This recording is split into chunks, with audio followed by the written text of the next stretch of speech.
This is The Real Hustle on holiday. In this series, Alex, Jess and Paul expose to our hidden cameras the scams that cheat tourists and travellers out of their hard-earned holiday money. On tonight's show, Jess makes a fortune using flower power. That's a £1, please. TV star Michael Underwood gets his big break. Okay, this one's for the money. And it's curtains for these girls on their big night out. I'm gutted. I'm off.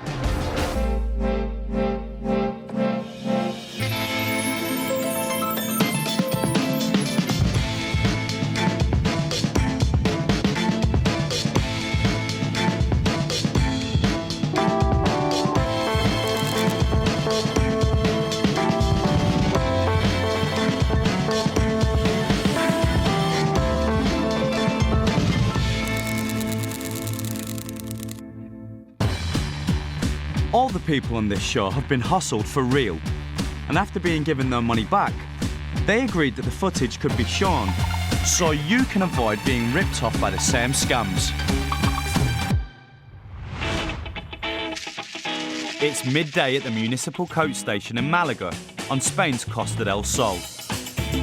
At this time of day, it's bustling with hundreds of travellers hurrying to make a connection or arriving in the city. And all with one thing in common. They've got with them bags or suitcases stuffed with valuables. Alex is carrying a bag too, but he's not about to take a coach trip. He's here to demonstrate a con which is frequently used to relieve unsuspecting tourists of their property. This is the bus station steal. First things first. Alex stashes his bag away safely in a left luggage locker.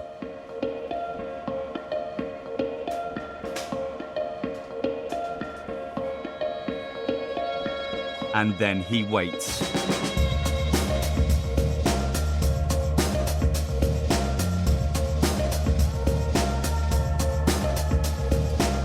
He hears some English-speaking voices coming his way. This could be his opportunity to get the scam on the road. Oh yeah, use this one. I'll tell you what, good luck getting the key out. Why is the key out? Oh, it's just so stuck. I'll show you. It took me, I almost missed my bus earlier. Serious? I had to bang at everything. I was here banging away, trying to get it to work. Just put your token in here. In here? In there. What a gent. He helps them out with the dodgy locker door. Other way around. Put it here. But then it closed and I couldn't get the... There we go. It just took forever to get it out. Thank you very much. Here's your bag. Yeah. Okay, thanks. Cheers. They all go their separate ways. The Marks happy in the knowledge that their possessions are locked away safe and secure.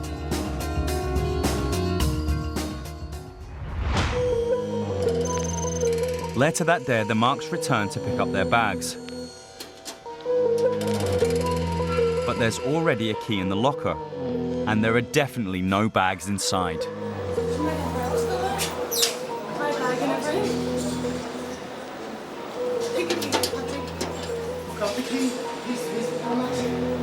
It doesn't take the Marks long to work out that they've been the victims of a simple but ruthless con trick.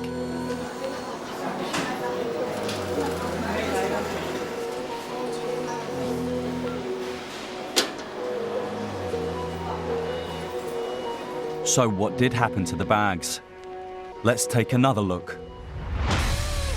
When Alex arrived at the left luggage area, his first stop was actually a different empty locker. He inserted a coin, but didn't place his bag inside. In fact, all he wanted was the key. Oh, hiya. Use this one. Just put it in here. The story about the dodgy lock was just an excuse to operate the locker himself, allowing him to pull out the key and secretly switch it for the identical looking one already in his hand. There we go.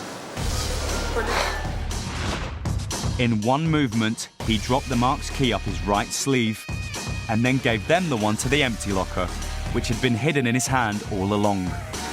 they didn't suspect a thing.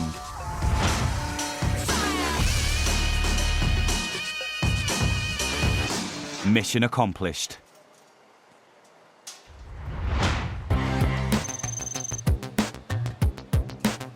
Once the coast was clear, Alex put that locker key to good use.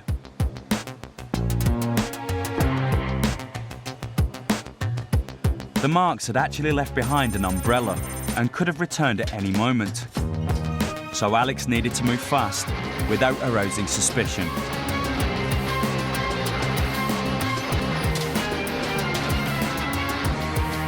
It was as simple as that. Seemed like a good time to hop on a bus. We've just had a laptop stolen and Emma's handbag, so as we were coming to the locker, he was, oh, I'll help you because the key's quite sticky, so we put our stuff in. He gives the key back, so whether he switched it or whether he's had a copy of it, it was English and very helpful. Didn't look rough at all, or, you know, so then again, you never know. When traveling, it's normal to find yourself in unfamiliar circumstances, and a little bit of help is sometimes appreciated. Unfortunately, sometimes people are trying to help themselves instead of helping you.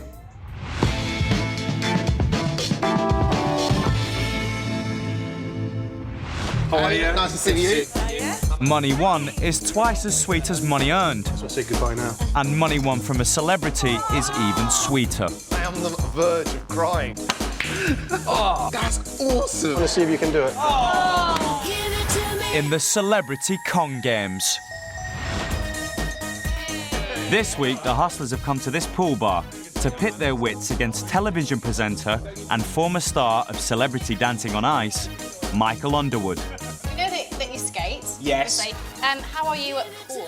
Better than I am at skating. Really? I haven't broken anything playing pool. Okay, Yeah. so this should be quite easy for you then. Well, I'd hope so. Okay, well, obviously, we've got a challenge for you. Yeah. Have you got a tenner on you?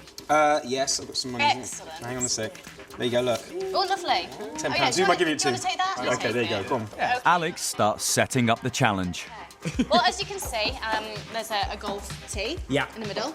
And choose your weapon. They're both the same. Are they, though? Oh, I don't know. Okay. Inspect them. You can choose. I'm going to go with this one. Okay. Okay. So by default, this one is mine. Thank you very much. Time for Jess to explain the rules. We're going to place the golf tee in between 3 pool balls. Okay.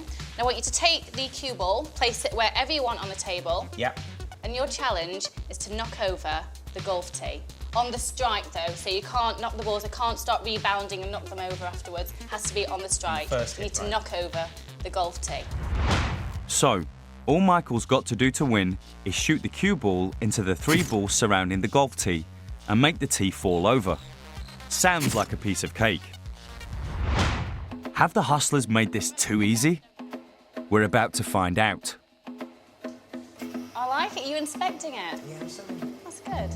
Michael suspects that there may be more to this than meets the eye. Paul can pick this table up with one Do you all hand. need to be like, are you touching the table for a reason? Is No, that- we won't touch the table. All right, let's give this a go. Okay. And this is just practice, there's no money on. Just practice, no money yet.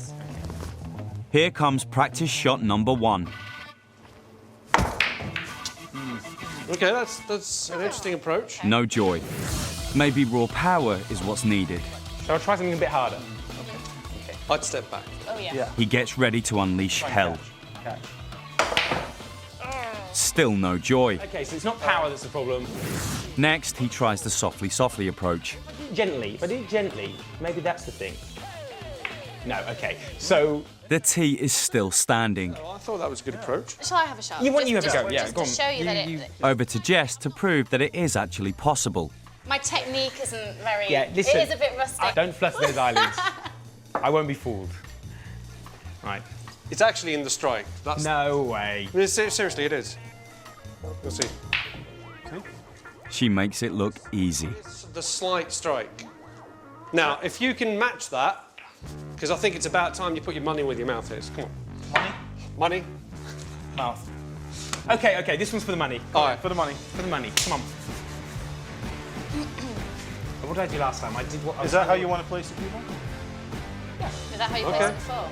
No, you're sidetracking me with the like that matters. All right, that you doesn't don't think it matter. matters? It doesn't matter, does it? Take the shots. This is the one that counts.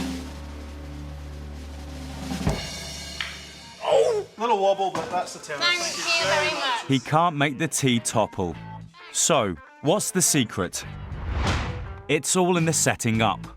The tea will never fall over if it's right in the middle and not touching the balls. This is because the balls just knock each other out of the way, leaving it standing. But when Alex set it up for Jess, he moved the tea forward a tiny fraction so that it was actually touching one ball. And that way, it's a pushover. So, the Hustlers' winning streak continues, and they take home another celebrity tenner. You could have set it up so that I did do it on a practice, Yeah. couldn't you? And then screwed me on the... We did that, you just didn't hit it hard enough for it to fall over. so you set it up for me to knock it over, I still didn't knock it over. What chance did I have? Yeah, no. Still to come, Paul's got bottle. The most expensive one in the house. Is that enough? That's plenty. Excuse me. And these girls find out there's no such thing as a free upgrade. She was very convincing.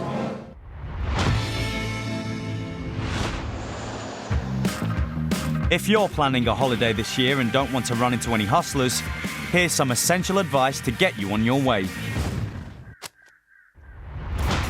We all like to pick up a souvenir or two when we're abroad. Now here's a few tips just to make sure you don't pay more than you bargained for.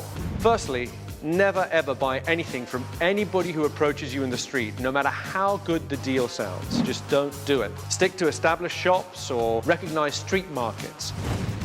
Also, when you've paid for your goods, don't let them out of your sight. If they offer to wrap them for you, just remain in the shop and keep an eye on them. It is a classic scam when people exchange expensive goods for inexpensive tat and they wrap it up for you and you only find out when you get home. Also, try and familiarize yourself with the total value of goods you're allowed to bring back from the country you're visiting. Sometimes that value is very low, and that great bargain that you thought you picked up on holiday might turn out to be quite expensive after you've finished paying all the import duty.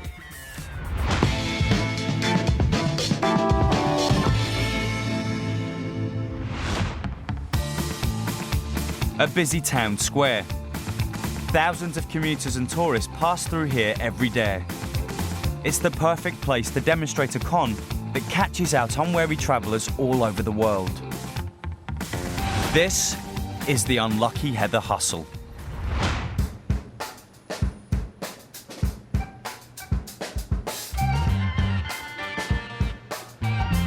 Jess gets to work, armed with nothing more than some cheap flowers and a bit of a pushy attitude. Would you like some Lucky Heather? Sure, okay. That's a £1, please. What looks like a free gift isn't so free after all. You might as well just take it, otherwise you'll have bad luck all day. Thank you, that's a £1, please. Have a little try, it looks It's really alright, good on you. I'm in a rush. Well, look, good luck. Have a nice day. Just stick it on there. In fact, the Lucky Heather costs £1, whether the passers-by want it or not. Like some Lucky Heather? You just pop it into your shop like that. It's bad luck if you don't take it. That's a £1, please. Oh, thank you. Yes, there. You're very welcome. That's nice. That's what you'd have a nice day. Hey, So sweet. you're sweet. Bye. The £1. Are they? Yeah. It'll bring you good luck all day. This guy is one of the lucky ones, because Jess isn't standing on the street all day just to make a couple of quid. The £1. In fact, there's something far more sinister to this flower girl than meets the eye, as this guy is just finding out. Wait, I don't have my phone. Are you serious? Yeah, I'm serious. It's in my pocket here, on the side. Most of the time, Jess really was just trying to give passers-by Lucky Heather in return for some small change. But she was always keeping an eye out for the right marks to come along, like someone with an open coat pocket, in this case, containing a mobile phone. Do you want some as well? I don't want you to be jealous. My purse is gone. But your handbag was on your arm. Excuse me. Or an easily accessible bag with a purse inside. See what else to bring you luck all day. Pinning on the flowers gave her an excuse to put her hands on the marks, and the flower board hid her right hand from sight while she pickpocketed her unsuspecting victims. Yeah, bye. I had my iPod in here. Have a little try. It looks It's really alright, good on I'm you. in a rush. Well, look, it looks great. And that looks like an MP3 player right there. Nice day. Because she was doing that, that's where my mind was. She sniped my bed without me even realising. Wow. There is nothing lucky about that ever. You may be lucky to get away with your purse on a good day, but otherwise there's nothing lucky. You'll find this particular scam all over the world, and it's designed to back you into a psychological corner. The idea is that if you accept the gift of the flower, you're beholden to them in some way, and they'll use this to badger you into giving as much money as they can get. But even if you refuse and walk away, you may find that your pocket has been picked in the process, and you could lose everything. Also remember, if somebody walks up to you and hands you something, you're under no obligation to give them money for it, no matter how much they pester you and even threaten you with curses. If you accept something that is free, you don't have to pay for it. This is an example of a typical distraction that occurs in very busy areas, sometimes around tourist locations. If you're there, just be a bit cautious. Make sure that your purse is zipped away in your bag. Make sure your credit cards are tucked safely inside your jacket. Because while you're being distracted by the lady with the flower or the lucky heather, there's a good chance that somebody's hand will be in your bag or in your pocket.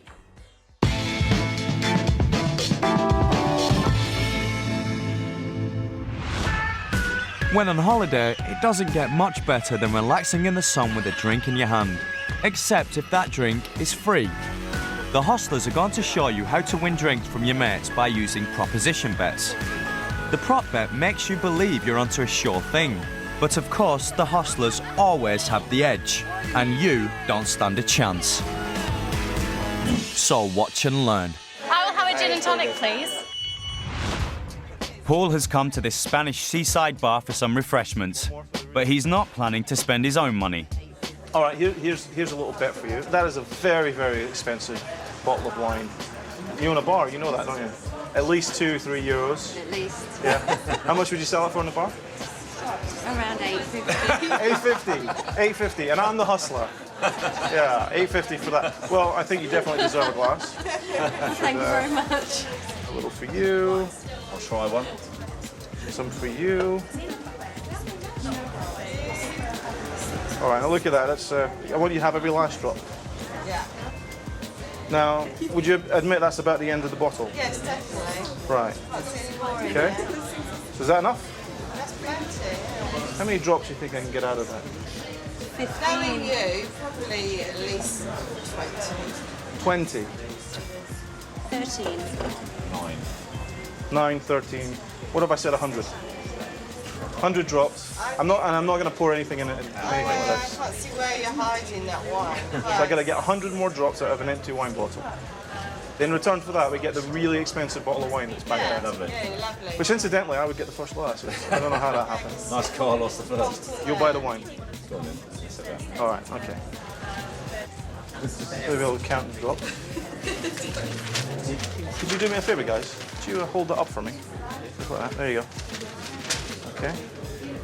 And could you just step up just for a second? Just stand there. Just right there. Ready? 1, 2. See that? That's almost 100, but there's a few more. That's a few more. Let's get some over here. Very clever. Popped it again. I think I'm going for 200. Look, maybe more. That's about 200, so that's 2 bottles of wine. If you don't mind. This bet seems so impossible, it can't fail to win a round of drinks. Even after Paul emptied out what seemed like the last drop of wine, there was still enough liquid left in the bottle to make more than 100 tiny drops on the paper. All it took was a few flicks of the wrist. That's definitely over 100. Which incidentally, that bottle of wine is well over 100. So.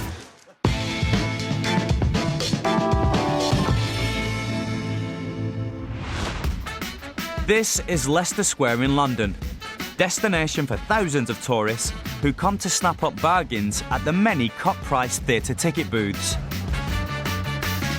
West End shows are the #1 tourist attraction in the capital, and more than 13 million tickets are sold in a year. So at up to £70 each, that's an awful lot of money. Jess and Paul also enjoy the odd evening of grease paint and showbiz tunes. But what they'd really like is to get their hands on some of that theatre-goer money. This is the We Will Rob You scam. Paul and Jess are in a Leicester Square bar, keeping an eye out for some likely-looking marks. Actually, at the end, it's like... What with the tape recorder? It was the build-up to it. Such as these lucky ladies. Oh no, don't go in, don't go in. Time to put this plan into action. What time is it? It's 6:30. So we shall go get it now? A good chance. I think so, yeah. Go on then. Okay. It's only around the corner, isn't it? All right. Penthouse. Take a jacket. No, I'm really hot. I don't want my jacket. We didn't have work. Sounds like Jess is heading off to buy some theatre tickets from one of the nearby discount ticket booths. Yeah, man, you need to do it, wasn't it? Hello? Hey. Yeah, no, I'm in town. What's going on? Paul's none-too-subtle phone call is hard for the marks to ignore. Oh, mate, could you call someone else, maybe? It's his boss on the line, and Paul might not be able to make the show after all. Okay, I got to deal with you-know-who first. All right, okay, thank you. Yeah, you're welcome. But you-know-who has already bought the tickets. Cold. I'm freezing. I should have brought my coat. I got We Will Rock You at 7:30, so plenty of time. Do you want to go for dinner first? No dinner. Here comes the bombshell. Stop it. What is it? What? Gotta go to work. You got to go to work? What now? Well, in an hour. I can't make the show. Tried to call you, but... I've not got my phone. Unfortunately, these tickets are non-refundable. I'll get the show next week. There is, yeah. All right. But then what am I going to do with these? Just give them to somebody else. I'm not going to give £68 tickets away. It would be such a terrible shame for these great seats to go to waste. If these girls want them. Excuse me, do you guys want to go see a show tonight? It was a really, really random. I just bought tickets now. We can't go. Yeah, if you're interested. Yeah, I've been called into watch, but... We Will Rock You. We Will Rock You. Oh, what, the musical? Yeah. I love musicals. Do you? Yeah. It's meant to be really good. They're half-price tickets. I mean, we got them for £34 each, so they're a great deal. 60 quid for two? It's a bargain. Will these marks really buy theatre tickets from people they've just met in a pub? Okay, yeah. Will you get to know? Okay, we've got to change. Yep. We're going to see it next week. A good deal all round. There you go. 60? Thank there you. You go. Oh, thanks. Oh, excellent. I'm glad you two are here. I should go. Jess has sold the £68 tickets to these two musical fans for 60. Oh, thank you. You're welcome. Thank you. Yeah. I'm glad you can go. Thank you. All right, yeah, have a good time. Good time. All right. See ya. You got everything. See ya. She's got most of her money back, and the girls can look forward to a great night out. So what's the scam? Have they handed over £60 for dodgy fakes? Absolutely not. They've just bought 100% genuine tickets for tonight's performance. Oh, she seems sweet though. They're nice. But they won't be banging their heads along to Bohemian Rhapsody. In fact, they'll never even see the curtain rise. And here's why. When Jess left the pub, she really did go to a ticket office. But instead of walking up to the window, she waited just around a corner. Seeing two customers walk off with tickets in hand, she made her move. Excuse me. Excuse me, hi. Sorry, have you just bought some theatre tickets? I'm really, really sorry. It's my fault. I work at the box office. Where they've actually sold you your tickets, I was meant to reserve those seats for a party of 20. So if it's okay with you, would you mind if I upgrade your tickets to the stalls? They're our most expensive seats. So the ones you want to give us is better than these? Oh, they're the stalls, so they're the most expensive ones. If I take those back for you, so want to come to the front? I'll get you some... With the promise of a free upgrade, these theatre goers happily handed over their tickets. Jess didn't care which show they were for. The more popular, the better. Go to the stall on the right and I'll be right there. And that's the last time they ever saw Jess or their tickets. On her way back to the pub, Jess then sent a text to Paul. His cue to receive a fake phone call from his imaginary boss. Back at the ticket booth, the customers had soon had enough of waiting for Jess to appear behind the window. We were just walking away and a woman asked us for the tickets that we bought. She said, because apparently there was a block of 20 seats reserved. But the sales assistant couldn't help and called the manager. Well, what would she look like? Dark hair. Short, striped top. No one works here like that. Seriously? Fortunately for these two girls, the manager cancelled their original tickets, allowing them to pick up new ones at the theatre. They didn't lose any money, just a few minutes of their evening. The same can't be said for the other two theatre-goers who paid £60 for a show they'll never see. We're going to go watch, what is it called? We Will Rock You now. Plans have changed. We got some tickets. We got them £30 each, which we thought was quite good. Where she came from was like the side door to the box office, so I thought she was going to come back, but she didn't. Yeah, but she was very convincing. Yeah. There you go. We told the Marks the tickets they spent £60 on have been cancelled and are now worthless. I'm gutted. I'm off. A common technique used by hustlers is to put the mark in a situation that they don't expect. In this case, by offering them a good deal if they simply comply with their instructions. Of course, they're on the street and this person looks like they must have come from somewhere simply because she's not wearing a jacket, and they give up the tickets. Now, even though they can go and claim those tickets again and have them replaced, we're able to sell genuine tickets to the Marks in the bar. And even if they get into the theatre, they're going to find that those seats are already taken. Whenever anybody approaches you in the street, don't assume that they're in an official capacity. Make sure you find out exactly who they are before you have any dealings with them. And if someone offers you an upgrade of anything, make sure you receive that upgrade before handing over your original purchase. If you buy tickets for anything from a man in a pub, there is a chance that those tickets might be stolen. If the loser has reported the theft of the tickets, you could turn up, find yourself met by the police who want to know where you bought them. Instead of seeing the show, you could spend the evening in the police station explaining your actions. So don't buy from people in pubs.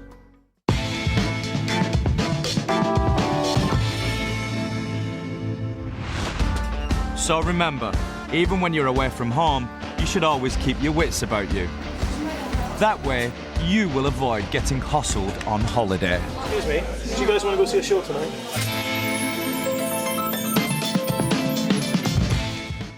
And there's more where that came from. The next new episode is here, same time, same place, next Thursday. Next tonight, though, we're away to Quahog for the Family Guy double.